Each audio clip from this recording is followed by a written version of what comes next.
Momo goes to Okarun's classroom to tell him about the golden ball spotted in the housing complex and finds him speaking with a curious classmate. Hello and welcome to Dandadan, Season 2, Episode 10, aka Episode 22 overall, The Secret Art of Being Attractive. So Dandadan episodes seem to have a genre of their own. Previously we had the Attack on Titan / music episode, and then the previous episode was the Minecraft episode. This episode is the Gundam reference episode as well as the Kaiju episode. So we start off with our boy Kinta. Kinta's getting ready for school. We have him just like waking up, brushing his teeth, eating toast, brushing his teeth again, which makes me wonder, do people brush their teeth before they eat? The reason why I bring this up is because I'm a huge Goosebumps fan. Like as a kid, I grew up with Goosebumps. I have like almost all the OG books and stuff. Awesome series. But every time I would read it, the main characters would always wake up, brush their teeth, and then they would go sit down and eat breakfast. I'm just like, who does that? Does anyone actually do that? Like I brush my teeth after I eat breakfast, not before I eat breakfast. And here we see Kinta, he brushes his teeth before he eats, and then he brushes it again. I'm just curious, does anyone else do that? Does anyone else brush before they eat? But Kinta is just getting ready. We see him as he's on his way to school. He's singing the Gundam song, one of Char's song, which is just kind of hilarious that they gave him a Gundam theme, which will make a lot of sense later on. Because, yeah, I'm not going to spoil anything, but Gundam and Kinta kind of go hand in hand. And the other thing I love is that this entire time, as Kinta's walking down the street and singing the song, he's singing it loud and proud. Like he's just kind of singing at the top of his voice and stuff. But as soon as he starts approaching the school and other kids start nearing him, he starts singing under his breath. So it's like one of those where like when he's by himself, he's completely confident in singing out loud. But whenever anyone's nearby, he immediately kind of shuts down. I thought that was kind of interesting. But the whole opening like 6, 7, 8 minutes is actually just a flashback. So we see the moment where Okarun is waiting for Momo and he's wondering like if he should go up to her and talk to her, and he kind of chickens out and instead he walks past her and then she comes up to him and bumps him and they start chatting. That happened all the way back in season 1. So we're basically just like replaying that episode again. But the only difference is that Kinta is here throughout the entire time. So Kinta sees the way Momo's interacting with Okarun. And then we have the scene where Okarun and Momo keep trying to find each other, but they keep ending up in different places. And it turns out that Kinta was trying to find them as well. And then, of course, we have the moment where Momo and Okarun bump into each other. They accidentally kiss. And not only are Momo's friends there, like in the original, but it turns out that Kinta was actually there the entire time as well. So basically, it's just kind of flashing back to previous episode in season 1, but just showing that Kinta was there all along. And then we have Kinta trying to get Okarun's attention, but maybe he's just too shy, like just the way he is. He can't do it. So we have a moment where like, he has a book that is somewhat similar to what Okarun reads. Like Okarun reads stuff on UFOs, paranormal, supernatural. Kinta reads stuff on like sci-fi things. Or I should just say technology in general, but it's like the paranormal aspect of technology. And he like has the magazine and he walks like right in front of Okarun, but Okarun doesn't really notice. We have Kinta and he's standing right in front of Okarun with the book wide open so that Okarun can see it, but Okarun's like he just kind of looks at it for a moment and he just continues reading. So he's trying to gain Okarun's attention. Okarun is just not really paying attention to him. We even have a funny moment where Kinta goes into his locker, grabs his Gundam kit, puts it together, and then he walks in circles around Okarun's desk while holding the Gundam in front of him, basically trying to get Okarun to notice it and then say something which will allow Kinta to initiate a conversation. And I totally feel this because I'm a super shy person. In fact, one of the reasons I started this channel was just to talk and to work on my my speech, because I don't talk a lot. And I always had speech problems as a kid because English is my second language, and I learned it from my parents, who themselves learned it as a second language. So yeah, I always had like trouble pronouncing certain words and stuff. And I don't talk that much, mostly just because of the kind of person I am. I'm super introverted. So I decided, hey, maybe I'll do a YouTube channel, which will help me talk more, because I'm better at writing than I am at talking. Because that's what I am. I'm a writer. I don't really talk, but I can write. And that's why none of my videos are ever scripted. I don't script anything. Sometimes I don't even do bullet points or notes or anything like that. Everything's just off the cuff. And the reason that I do that is I do it for a specific reason. I know it would be a lot better if I scripted, but the whole point of talking off the cuff is to practice talking. Is to practice being able to start conversations, keep conversations going, to be able to talk without having to pre-prepare things or read off of a pre-prepared list. That's why, like, if I'm talking with friends online, I'm so much better at text because it gives me a while to formulate my thoughts. Whereas if I'm just in an actual call, I will like pause for a long time, or I'll be quiet for a while because I'm trying to think of my words. So the whole point of this channel was to just kind of help me be able to talk off the cuff without needing to prepare what I'm going to say next. And the reason I bring this up is just because this also like kind of affects how I am with others. I don't really talk to much people in real life. Even my work allows me to not have to talk to people that much. The only time I have to talk to people is like producers and studios when it comes to like scripts and stuff, and I'll talk to them for a little while. But then I'm mostly just working in my room, typing away and stuff. That goes back to even when I was a kid. And the thing I like to do is I like to have other people give me an opening before I start talking. And I feel like that's what Kinta's doing here. He's trying to wait for an opening to happen. He doesn't want to just straight up talk to Okarun because maybe he's shy. He doesn't know how to start a conversation. So instead, he's trying to get Okarun's attention. He's waiting for Okarun to say something first, and then that'll be his opening so that he can dive in and start a conversation. And I just completely understood this because I'm like, oh yeah, that's me. That's what I do. Maybe not this hilarious, you know, I'm walking like with the toy or whatever in front of me, but I'm like this where like I try to do like an opening, like maybe I'll send someone a meme or something, or if it's like in real life, I might look at someone as they're near me, and then if they say hello, then it's like, okay, that's my in to start talking. And I just want to talk to people just to, again, improve my speech and stuff like that, not for any other specific reason. But yeah, I completely like felt this scene. And then we cut to the moment that we saw at the post credits of the last episode, where Kinta is, I think he's singing another Gundam song, and Okarun just kind of looks at him like, what the hell is this guy doing? And then Kinta says, I'm talking to you. And that's when Okarun's like, what? And he's like shocked. Kinta, no, don't raise your hand like that. Put it down. But yeah, Kinta starts doing like his dramatic poses. And he basically talks to Okarun about, why is someone as attractive as Momo talking to you? Not only that, but you are even gathering the attention of Ira. Like, it's two of the most popular girls in the school. Why are they talking to you? You're not an attractive person. You're short. You're weak. Tell me how you do it. And Okarun is just kind of like, I don't know.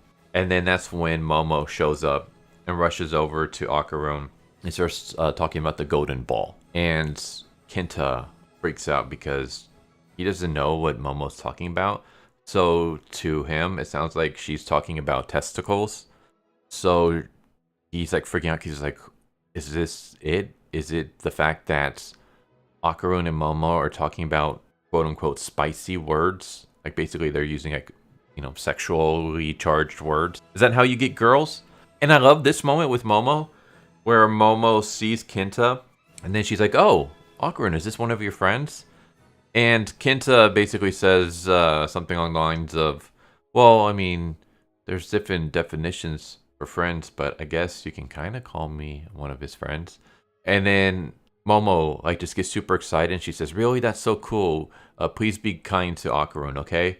And I love this about Momo, where she is like, her feelings for Okarun is like just so high up there that like she gets super excited whenever Okarun makes any kind of friend because she knows that he grew up with nobody. Like Okarun literally grew up all by himself to the point where he would spend days on top of rooftops trying to communicate with aliens because he thought that they were the only ones that would, be his friend because no one on Earth would ever want to be his friend. So now anytime Momo sees someone being friendly with Okarun, she gets super excited because she's like, oh, he's finally getting another friend. Like, so she gets super excited anytime his friendship sphere grows bigger and bigger. And I don't know, something about that to me is just very sweet. But that's when the class rep shows up and she admonishes Momo, tells her to be quiet, that people are trying to study and stuff, so don't keep running into classrooms. Because Momo keeps coming into Okarun's classroom to find Okarun and talk to him throughout the school year. And they get into an argument. Then I would say the rep initiates. The rep basically says leave Okarun alone because she believes that Momo is bullying Okarun. I guess even she can't believe why someone like Momo would want to hang out with a nerd like Okarun. So she believes that Momo is constantly bullying Okarun, and so she wants Momo to leave Okarun alone. And Momo's trying to say that that's not the case and to mind your own business and stuff. And so they're arguing with each other back and forth. And as this happens, we get the famous 10-gallon weenie line from Kinta. So for anyone who's wondering what the hell the context is for this, it's like I said before. He sees Momo and Okarun interacting and talking about the golden ball. And he interprets this as, oh, they're talking about sexual things. So if I want to get women, and if I want women to find me attractive, I have to talk about sexual things. I have to say spicy words. So he says 10-gallon weenie. And I love how everyone just kind of looks at him like, the hell? Like, why did you just say that out of nowhere? I just love their blank expressions. And then we cut to him, and Kinta says, all right, Kinta, don't give up now. And then he just says weenie. And then they yell at him and call him a perv. And this point, I will say, disappointed me. And it's because it's different than it is in the manga. And in the manga, it's so much more funnier. I don't know if this is maybe the version that I saw. So for this, usually I watch the Japanese audio and the English dub. But usually I do the English dub later on after I record or something. I'll put it on in the background as I'm working. But I always watch it first and I review it as the Japanese audio. And I'm watching this on Netflix. So maybe it's just the Netflix translation is different. I don't know. Someone else who's seen this from Crunchyroll or wherever else this series is streaming on, tell me if it's different. But here, he just says 10-gallon weenie. And then everyone gives him the weird look. And then he says, don't give up, Kinta. And then he says weenie again.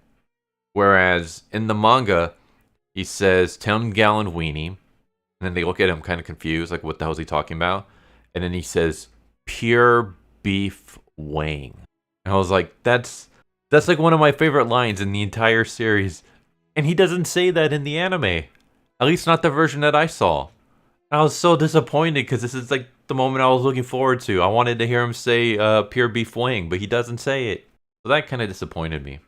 Anyways, Momo and Okarun, this is after school, they go to the apartment complex where the so-called rumors of the golden ball is. And we have this moment where Momo is just she's yelling. She's not yelling at Okarun. She's just kind of blowing off steam.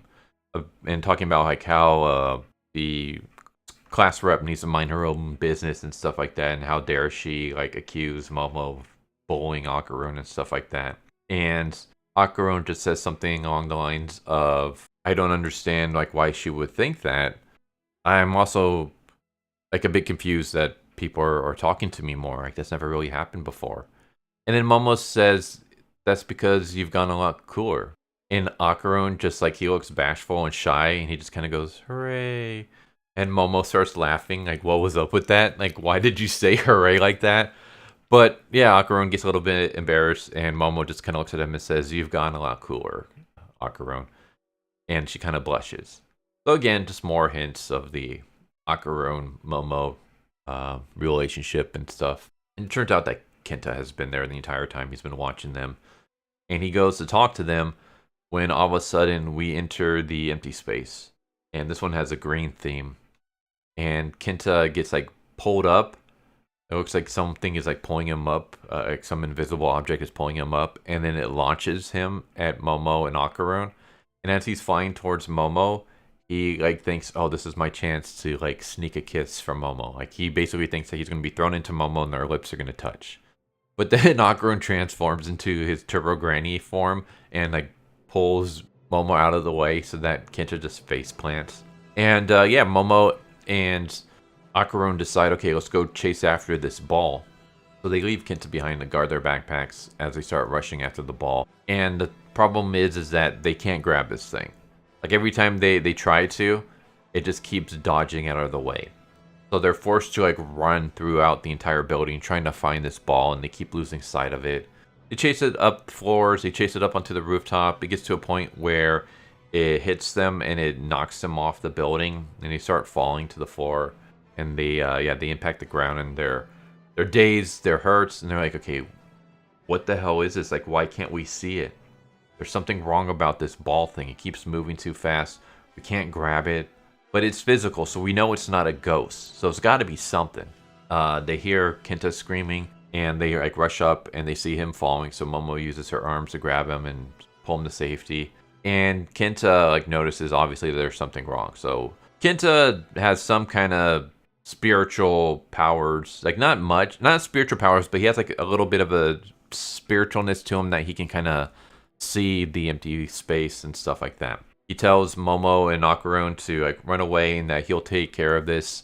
So he rushes at the golden orb and he yells like jet scream attack as he dives at it and completely misses and just whiffs and lands on the floor. And Momo's kind of like, what the hell are you doing? You're not doing anything. Quit trying to help. You're just getting in the way. But Kinta just keeps chasing after this thing. And he tells Momo there's probably some kind of optical illusion thing going on that's making it invisible. So let's try to see it from different angles. So Kinta rushes at it from behind. Okarun is in front of it. And then Momo swings to the side of it. And by doing that, she's able to see its form a little bit. So she's able to see what it is. She is able to use her psychic hands to hold on to it. And Okarun is able to hit this thing and just send it flying out of the building, crashing to the floor below. And Kinta basically explains that he thought invisibility was from optical camouflage. We see a flashback to him when he was reading one of his books.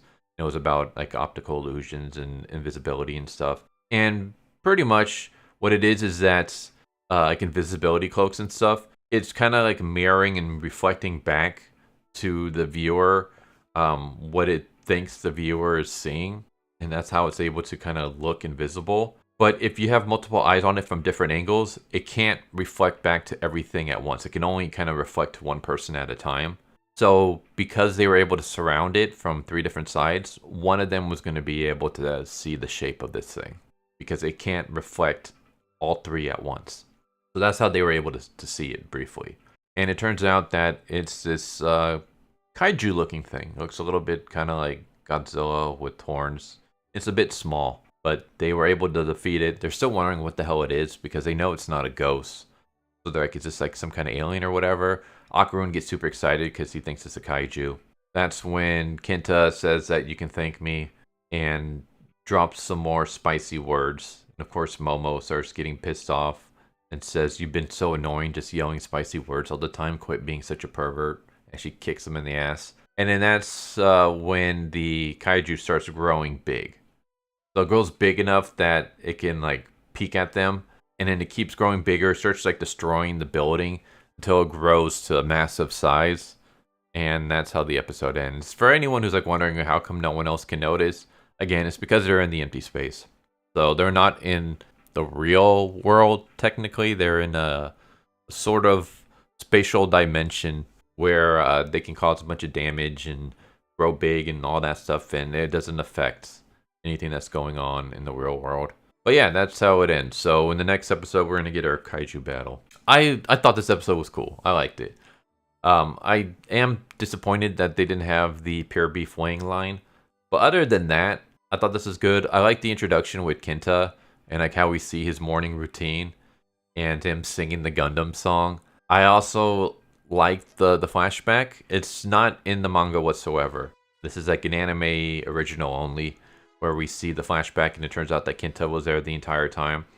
I think it's kind of good because it shows us Kinta seeing Okarun starting to draw girls' attention.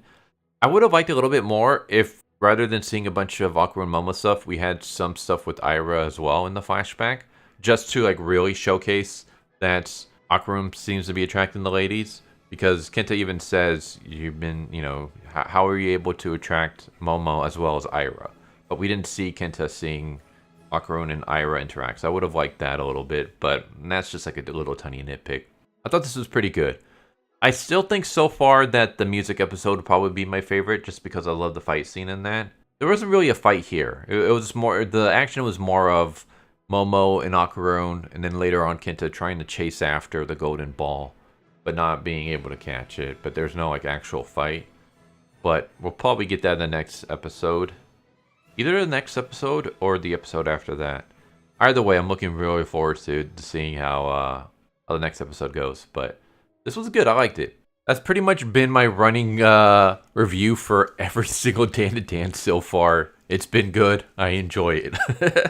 But that's because it's true. Like, it's been really good. I have no complaints. They have done an amazing job of adapting almost one-for-one the manga.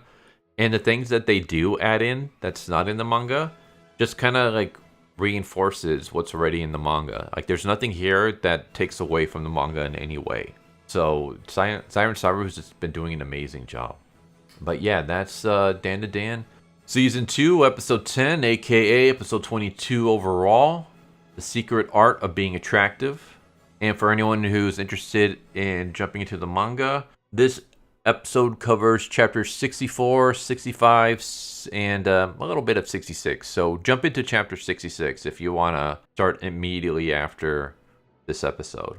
Like, if you watch all the way up to this episode and you want to jump into the manga, obviously I would say start from the beginning, but if for whatever reason you don't want to, jump into chapter 66 and you'll be caught up. But I hope you enjoyed the video, and I hope to see you next time. Take care. Later. Thank you for watching my video. I hope you enjoyed it. If you didn't, I still want to thank you for watching it this far, and I hope the next one is more to your liking. With that said, thank you once again, and I hope you guys and gals have a good one. Later.